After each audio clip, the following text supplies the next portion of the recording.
ఎందుకనంటే మనిషి భూమి మీద బ్రతికినంత కాలం కూడా బాగానే ఉన్నట్లుగా అనిపిస్తుంది, కానీ ఎక్కడో ఒక చోట ఆగి కొంచెం ఆలోచన చేస్తాడు. ఏమనంటే, నేను మారితే బాగుండు, నేను మారాలనుకుంటున్నాను, ఎట్లా? తన స్నేహితులను అడుగుతాడు, ఎరా నేను మారాలనుకుంటున్నా, ఏం చేస్తే బాగుంటుందని అడిగితే ఆ స్నేహితుడికి ఏం తెలుసు, సరేరా మారు మంచిదే అంటాడు. కానీ వెళ్ళే మార్గం కానీ మార్చుకోవాల్సిన విధానాలు కానీ అతనికి తెలియదు. అతడు ఒక సామాన్యుడే కాబట్టి ఎక్కడో చోట ఏదో ప్రదేశంలో మారాలి మారాలి. ఎట్లా మారాలి? ఒక జోదగాడు ఉన్నాడు అనుకోండి, ఒక పేకాట ఆడతాడు. ఆయన మారాలంటే ఎట్లా అసలు?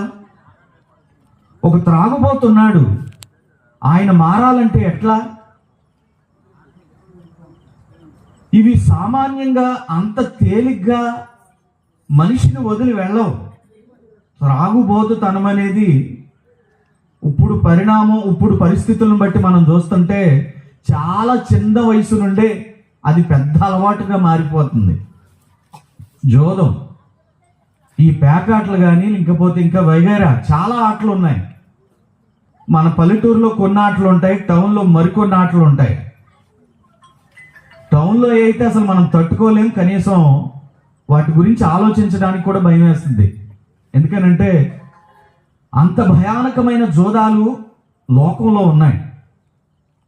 ఇలాంటి వ్యక్తి మారాలంటే మాత్రం చాలా కష్టతరమైన పని. ఈరోజు ఒక ఆమె తన భర్త బాగా త్రాగుతాడట. ఒకసారి నా దగ్గరికి ఒక కుటుంబం ద్వారా పరిచయం అయి నా దగ్గరికి వచ్చి అడిగింది, అయ్యా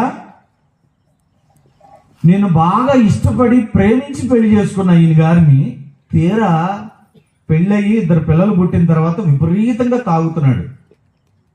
మామూలుగా తాగట్లేదు. ఇంటికి రూపాయి రాకుండానే రోడ్ల మీద పడిపోతే నేను చిన్నపిల్లల్ని ఇంట్లో పడుకోబెట్టి వెళ్ళి ఆయన్ని ఎత్తుకుని, లేకపోతే ఆయన్ని అలా నిలబెట్టి భుజం మీద వేసుకుని నిదానంగా తీసుకొస్తున్నాను. డైలీ ఇదే పని నాకు. చాలా మంది దగ్గరికి వెళ్ళాను, చాలా ప్రయత్నాలు చేశాను. మీకు చెప్పకూడదేమో కానీ చేతబడి దగ్గరికి కూడా వెళ్ళాను. ఈ వశీకరణం అనే ఆ విషయాల దగ్గరికి కూడా నేను వెళ్ళాను. అక్కడికి వెళ్తే వాళ్ళు ఏం సమాధానం చెప్పారంటే, తూర్పు వైపు గుమ్మం ఉండాలన్నట్లుగా ఏదో వాళ్ళు చెప్పుకుంటా వచ్చారయ్యా, చేశాను, కానీ ఫలితం రాలేదు. నా వైపు ఆయన ఎక్కువగా ప్రేమ చూపడానికి వశీకరణం అనే దాన్ని కూడా ప్రయోగం చేశా, కానీ వల్ల కాల. నేనేం చెప్పానంటే, ఇన్ని తంత్రాలు మంత్రాలు కాదమ్మా, 3 రోజులు ఉపవాస ప్రార్థన చేస్తే, ఎన్ని రోజులండి? 3 రోజులు ఖచ్చితంగా నీ భర్త మారతాడు. నేను భరోసా ఇస్తాను, నేను మాటిస్తాను. ప్రభు వాక్యం ఉంది, ఇది నా సొంత జ్ఞానమో సొంత గ్రహింపో కాదు తల్లి అని చెప్పాను. ప్రభు నందు ప్రియమైన వాళ్ళరా, అంగారు ఎలాంటిదంటే ఊరకనే తేలిగ్గా మారిపోవాలి భర్త. ఇంత కష్టం, ఇంత శ్రమ తీసుకోవడానికి ఇష్టం లేదు. ప్రియమైన వాళ్ళరా, నూతన హృదయం అనేది చాలా కష్టంగా సంపాదించుకోవాలి. ఒక త్రాగుబోతూ మంచి మనిషిగా మారాలంటే మధ్యలో చాలా కష్టం ఉంది. ఆ మధ్యలో ఒక చక్కని కార్యక్రమాలు, దైవికమైన కార్యక్రమాలు ఉన్నాయి. అవి చేస్తేనే ఆ మనిషి మారతాడు, లేకపోతే అంత తేలికేం కాదు. మీరు ఎంత మోటివేషన్ స్పీకర్స్ దగ్గరికి వెళ్ళి వాళ్ళు ఎంత స్పీచ్ ఇచ్చినా, ఎంత పెట్టినా, ఏమండి, రోజుకు 10 పెట్టెలు తాగే ఆయన ఉన్నాడు. ఏలూరు ట్రాన్స్ఫర్ అయ్యాడు, నాకు తెలుసు, విజయవాడ నుంచి స్టేడియంలో పనిచేస్తాడు ఆయన. ఆయన సిగరెట్లు తాకిడికి భార్య వదిలేసి వెళ్ళిపోయింది. ఆయనకి పిల్లలు పుట్టరని చెప్పేశారు.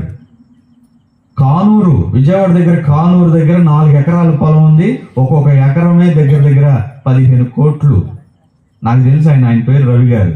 ఇప్పుడు మున్సిపల్ స్టేడియంలో చేస్తా ఉన్నారు, పని చేస్తున్నారు ఆయన. ఆయన ఒకసారి విజయవాడ నక్కల్ రోడ్ల హాస్పిటల్లో పెడితే సిగరెట్ మానటానికి తన భార్య తీసుకెళ్లి కరెంట్ షాక్ పెట్టించింది. వారం రోజులే మారాడు. 7వ రోజు అప్పుడు 10 తాగేవాడు, తర్వాత నుంచి 12 పెట్టెలు తాగుతాం మొదలెట్టాడు.